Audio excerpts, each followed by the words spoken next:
Good morning from sunny Florida. I'm Doug Penn, and with my son, my son and I have an outboard website, and that we'll hope you'll visit. But in the meantime, what I'm going to do is try to tell you in a few minutes what has taken me months and years and even decades to learn the hard way.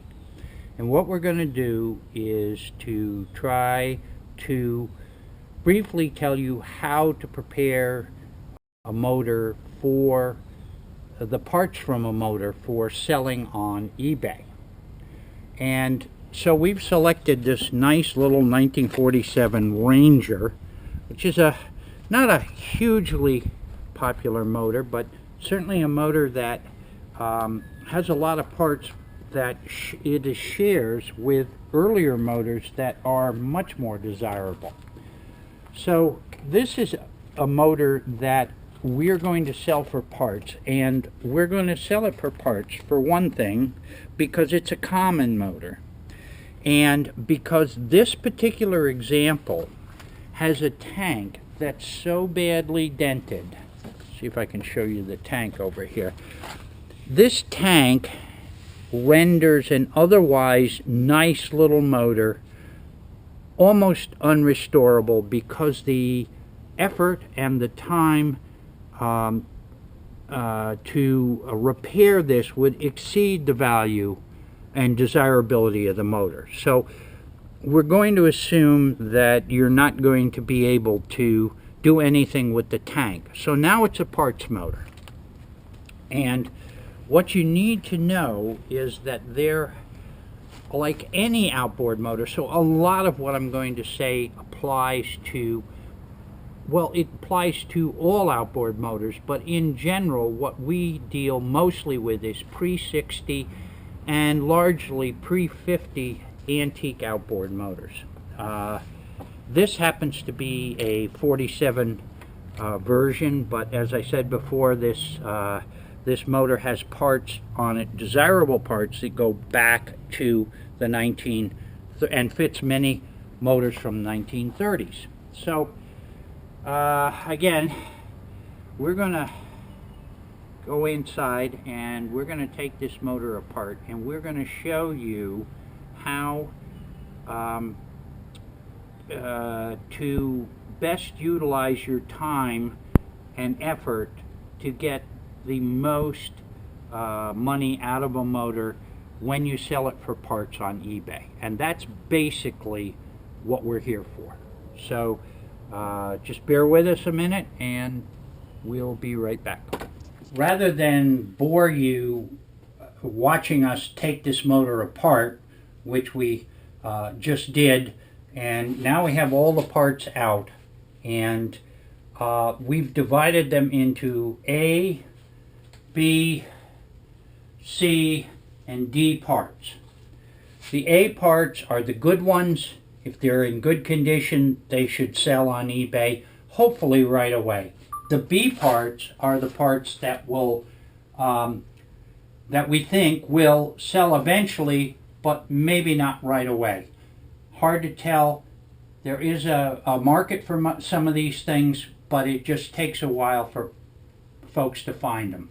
The C parts, the power head, and in this case the ignition, a later model ignition like this one, if it's good, should sell, but it's very common and you're up against dozens of other people with the same thing. And the D parts are parts that, in my opinion, just won't sell because they never break. And if they do break, folks will have a good chance to find them locally. So what you're looking for is the A parts.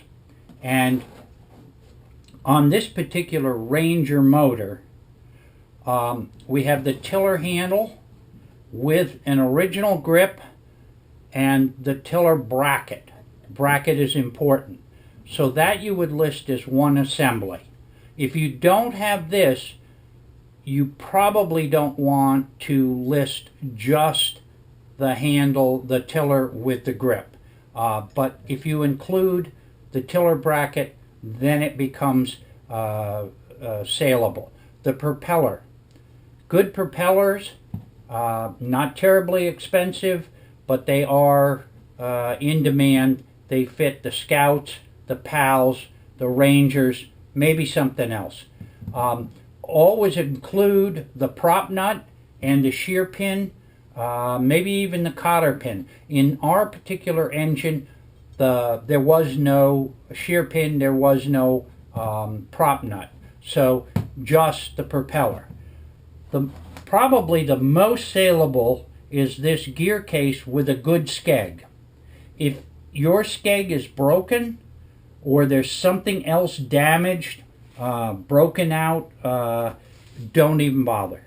People want good skegs. The skegs are very valuable and fragile. So it's not, don't quit your day job, but that's a good piece.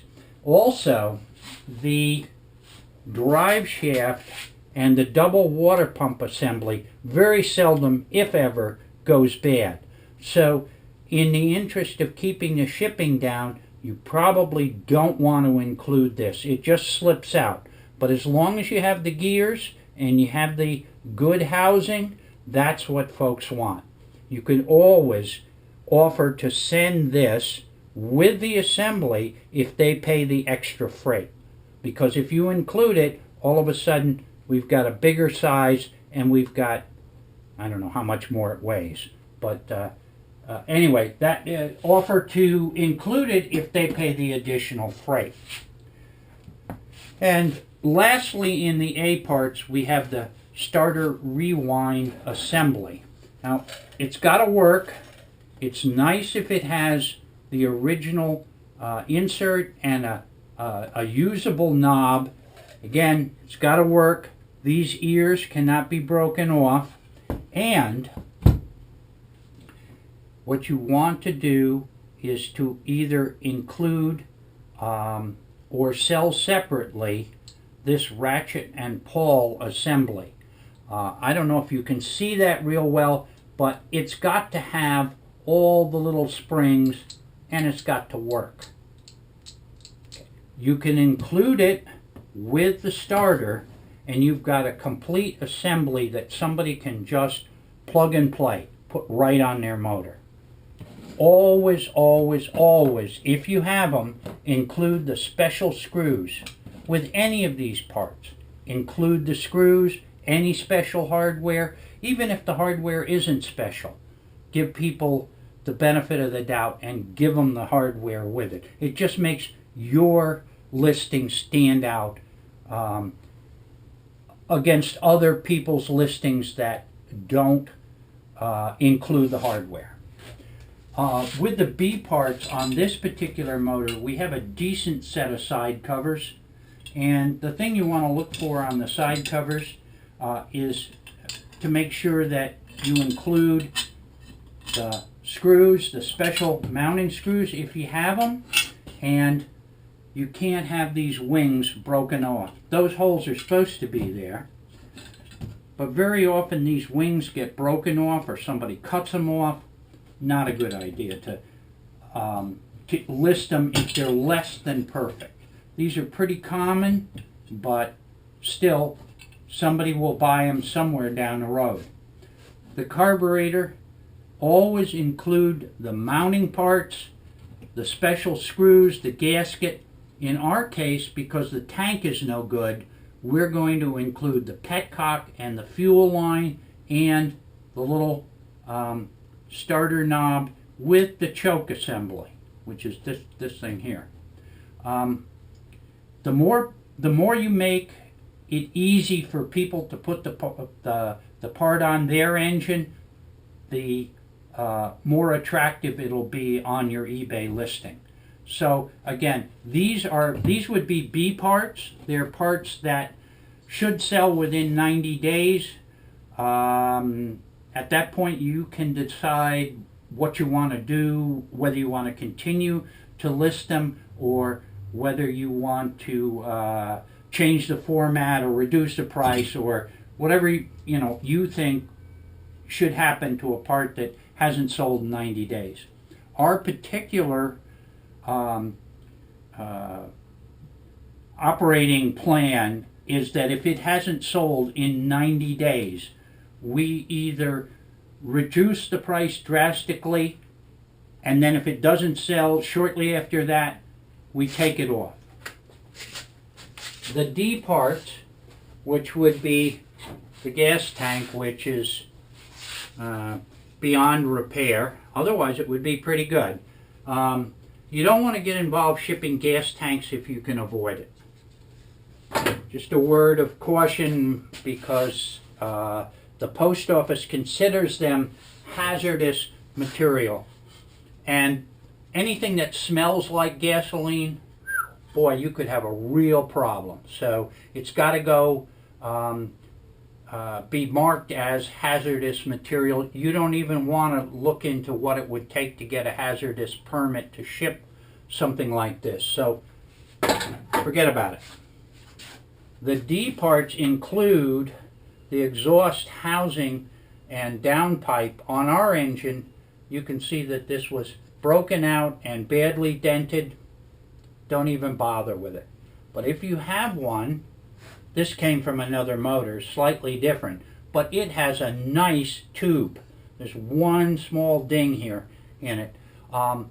That would become a C part, maybe a B part, if it was in that good condition. But in this condition, no, that's scrap metal. The ignition system, as I pointed out before, is a later model with the horseshoe magnet type coil heels. If this works, and we haven't tested this one, they're pretty common, they're very dependable, so they don't often go bad. But if you're laid off and you're tired of playing chutes and ladders with your preschool kids, you might want to sit down and list this as a C part. Same with the power head. This one's a nice one. It's all fresh water. Again, but not a lot of money and pretty common, and they very seldom go bad. So, and it's not unique to some of the earlier motors that would be more desirable. So, pretty much, that's a capsule wrap-up of almost, you can apply the same principle to almost any motor. Some have more A parts and A and B parts than others, and sometimes the makeup will change.